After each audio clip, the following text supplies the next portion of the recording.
আসসালামু আলাইকুম। রাতের শীর্ষ সংবাদে স্বাগত জানাচ্ছি আমি বিথি। শাহবাগে বিসিএস পরীক্ষার্থী পুলিশ সংঘর্ষ, ৫ জন ঢাকা মেডিকেল কলেজ হাসপাতালে।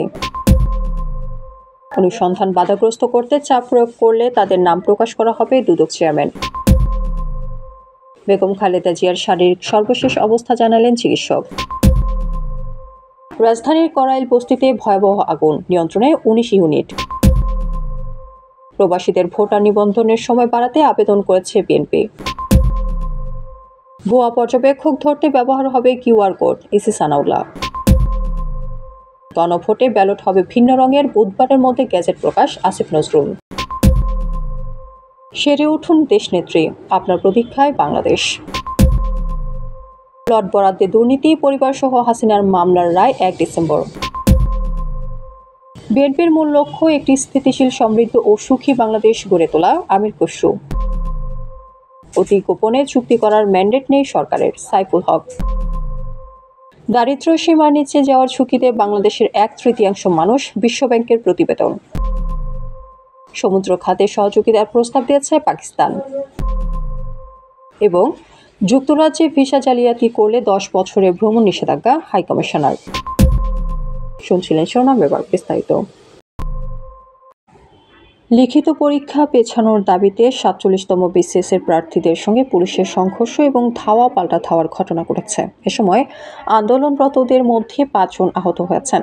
আহত ৫ জন ঢাকা মেডিকেল কলেজ হাসপাতালে চিকিৎসার জন্য এসেছেন। মঙ্গলবার সন্ধ্যার দিকে আহত অবস্থায় হাসপাতালে নিয়ে আসা হয় তাদের।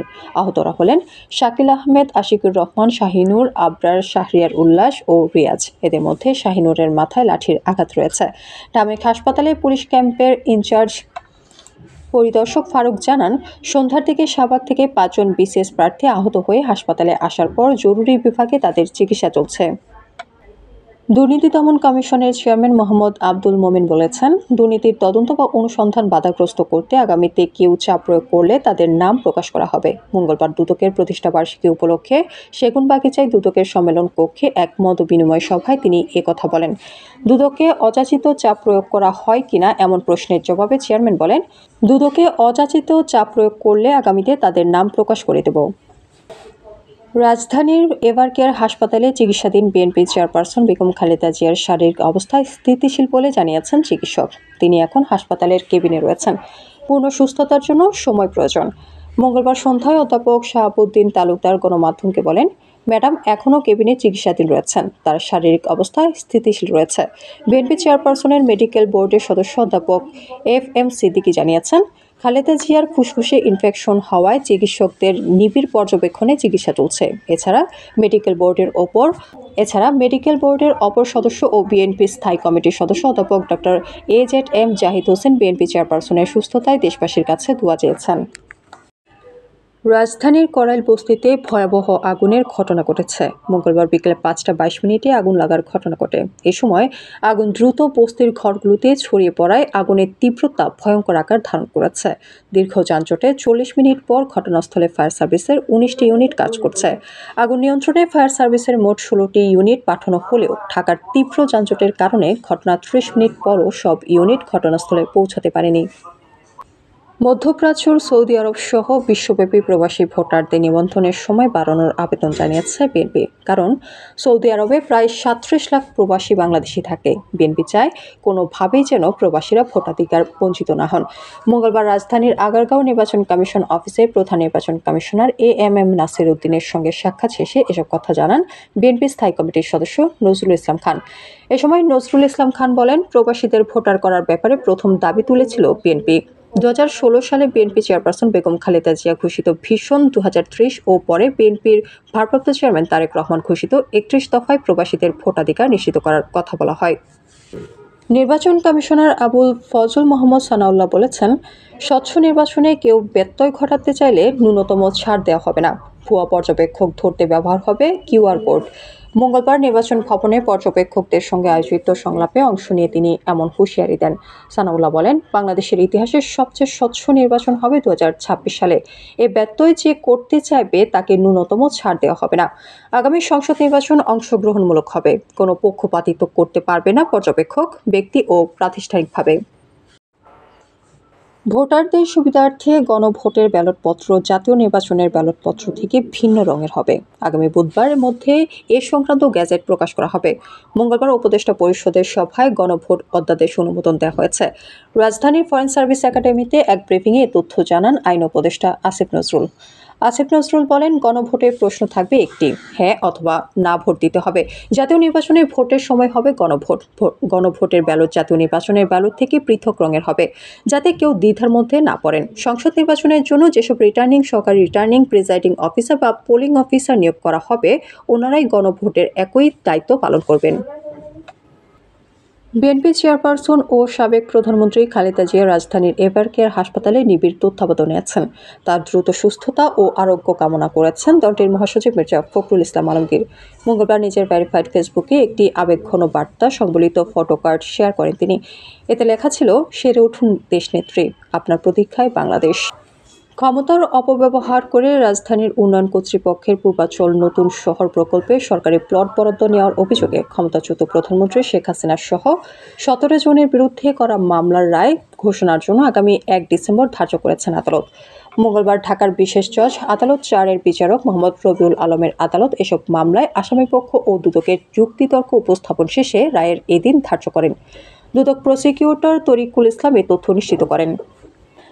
বিএনপির মূল লক্ষ্য একটি স্থিতিশীল, সমৃদ্ধ ও সুখী বাংলাদেশ গড়ে তোলা, যেখানে নাগরিকরা ন্যায্য অধিকার থেকে বঞ্চিত হবে না, নিরাপদ জীবনযাপন করতে পারবে, ব্যক্তিগত মর্যাদা ও সম্মান বজায় থাকবে এবং প্রত্যেকে তার ধর্মীয় আচার অনুষ্ঠান স্বাধীনভাবে পালন করতে পারবেন। মঙ্গলবার সকালে চট্টগ্রাম নগরীর মেহেদীবাগস্থ নিজ বাসভবনে চট্টগ্রাম 10 আসনের কাটরলী ওয়ার্ড বিএনপি নেতাকর্মীদের সাথে মতবিনিময় সভায় বিএনপি স্থায়ী কমিটির সদস্য আমির খসরু মাহমুদ চৌধুরী এসব কথা বলেন। দেশের স্বার্থ রক্ষা, জনগণের কল্যাণ নিশ্চিত করা এবং তাদের সার্বিক নিরাপত্তা প্রদানই ছিল শহীদ রাষ্ট্রপতি জিয়াউর রহমানের রাজনীতির মূল চেতনা। ধনী গরিব নির্বিশেষে সব শ্রেণীর ভোটারদের দরজায় গিয়ে শহীদ জিয়াউর রাজনৈতিক আদর্শ এবং তারেক রহমানের দেশ পুনর্গঠনের 31 দফা প্রস্তাব তুলে ধরে বিএনপি প্রার্থীদের পক্ষে ভোট চাওয়ার জন্য নেতাকর্মীদের প্রতি আহ্বান জানান তিনি। কন্টেইনার টার্মিনাল বিষয়ে অন্তর্বর্তী সরকারের সাম্প্রতিক বন্দর চুক্তিকে অতি গোপন ও চুপিসারে সম্পন্ন বলে সমালোচনা করেছেন বাংলাদেশের বিপ্লবী ওয়ার্কার্স পার্টির সাধারণ সম্পাদক সাইফুল হক। মঙ্গলবার জাতীয় প্রেসক্লাবে আয়োজিত মতবিনিময় সভায় তিনি বলেন, প্রবল বিরোধিতার মধ্যেও এই ধরনের চুক্তি করার মতো কোনো ম্যান্ডেট অন্তর্বর্তী সরকারের নেই। সাইফুল হক বলেন, সরকার অতি গোপনে বা চুপিসার বন্দরে চুক্তি করেছে প্রবল বিরোধিতার মুখে। এই চুক্তি করার কোনো ম্যান্ডেট এমন সরকারের নেই। তাদের কি এমন দায় পড়ল যে এভাবে জাতিকে কোনো কিছু না জানে এভাবে চুক্তি করে বন্দর বিদেশিদের হাতে তুলে দিতে হবে। বাংলাদেশের প্রায় 6,20,00,000 মানুষ, যা মোট জনসংখ্যার প্রায় 1/3, অসুস্থতা, প্রাকৃতিক দুর্যোগ বা যে কোনো অপ্রত্যাশিত বিপর্যয়ের মুখে পড়লে আবারও দারিদ্র্য সীমার নিচে নেমে যাওয়ার ঝুঁকিতে রয়েছে। মঙ্গলবার বিশ্ব ব্যাংক প্রকাশিত বাংলাদেশের দারিদ্র্য ও বৈষম্য মূল্যায়ন 2025 প্রতিবেদনে একথা বলা হয়েছে। প্রতিবেদনে বিশ্ব ব্যাংক বলেছে, 2010 থেকে 2022 সাল এই সময়ে বাংলাদেশ ব্যাপকভাবে দারিদ্র্য হ্রাস করেছে। ফলে 2,20,00,000 মানুষ দারিদ্র্য থেকে বেরিয়ে এসেছে। এছাড়া 90 লাখ মানুষ অতি দারিদ্র্য থেকে বেরিয়ে এসেছে। তাদের জীবনমানের উন্নতি হয়েছে, বিদ্যুৎ, শিক্ষা, পয়ঃনিষ্কাশনের মতো জরুরি সেবাগুলো পাওয়া সহজ হয়েছে। তবে 2016 সাল থেকে দারিদ্র্য কমার গতি ধীর হয়েছে এবং অর্থনৈতিক প্রবৃদ্ধিও কম অন্তর্ভুক্তিমূলক হচ্ছে। সমুদ্র খাতে সহযোগিতা আরও গভীর করার জন্য প্রস্তাব দিয়েছে পাকিস্তান। দেশটি পাকিস্তান ন্যাশনাল শিপিং কর্পোরেশনের পক্ষ থেকে বাংলাদেশ শিপিং কর্পোরেশনের মধ্যে আনুষ্ঠানিক সহযোগিতা কাঠামো প্রতিষ্ঠার প্রস্তাব দেওয়া হয়েছে। লন্ডনে বাংলাদেশের নৌ পরিবহন বিষয়ক উপদেষ্টা ব্রিগেডিয়ার জেনারেল অবসরপ্রাপ্ত এম শাখাওয়াত হোসেনের সঙ্গে এক বৈঠকে পাকিস্তানের সমুদ্র বিষয়ক মন্ত্রী মোহাম্মদ জুনাইদ আনোয়ার চৌধুরী এই প্রস্তাব করেন। মঙ্গলবার পাকিস্তানের গণমাধ্যম ডন এক প্রতিবেদনে এ তথ্য জানায়। বাংলাদেশ থেকে যুক্তরাজ্যে যাওয়ার জন্য যদি কেউ ভিসা জালিয়াতি করে কিংবা অবৈধ পথ অবলম্বন করে, তবে তাকে 10 বছরের ভ্রমণ নিষেধাজ্ঞা দেবে যুক্তরাজ্য সরকার। মঙ্গলবার দুপুরে দেশটির ঢাকাস্থ হাইকমিশনার থেকে পাঠানো এক বিবৃতিতে এ তথ্য নিষিদ্ধ করা হয়। বিবৃতিতে বলা হয়, অপরাধী এবং প্রতারকদের দ্বারা পরিচালিত প্রতারণামূলক কার্যকলাপের ফলে প্রতি বছর ভিসা আবেদনকারীদের লাখ লাখ পাউন্ড ক্ষতি হয়। বাংলাদেশ এবং বিশ্বজুড়ে দুর্বল মানুষকে শোষণ, আর্থিকভাবে ক্ষতিগ্রস্ত করা এবং এর ফলে আইনকে ঝুঁকিতে ফেলে। আমাদের আগামীকাল দুপুরের সংবাদ দেখার আমন্ত্রণ জানিয়ে এখনকার মতো বিদায় নিচ্ছি। দর্শক, ভিডিওটি শেষ পর্যন্ত দেখার জন্য আপনাকে অসংখ্য ধন্যবাদ। নিত্য নতুন সংবাদ পেতে আমাদের ইউটিউব চ্যানেল সাবস্ক্রাইব করুন ও নিয়মিত নোটিফিকেশন পেতে বেল বাটনে ক্লিক করুন এবং আমাদের ফেসবুক পেজটি লাইক করুন। এছাড়াও আমাদের ভিডিওতে লাইক দিয়ে শেয়ার করুন। আল্লাহ হাফেজ।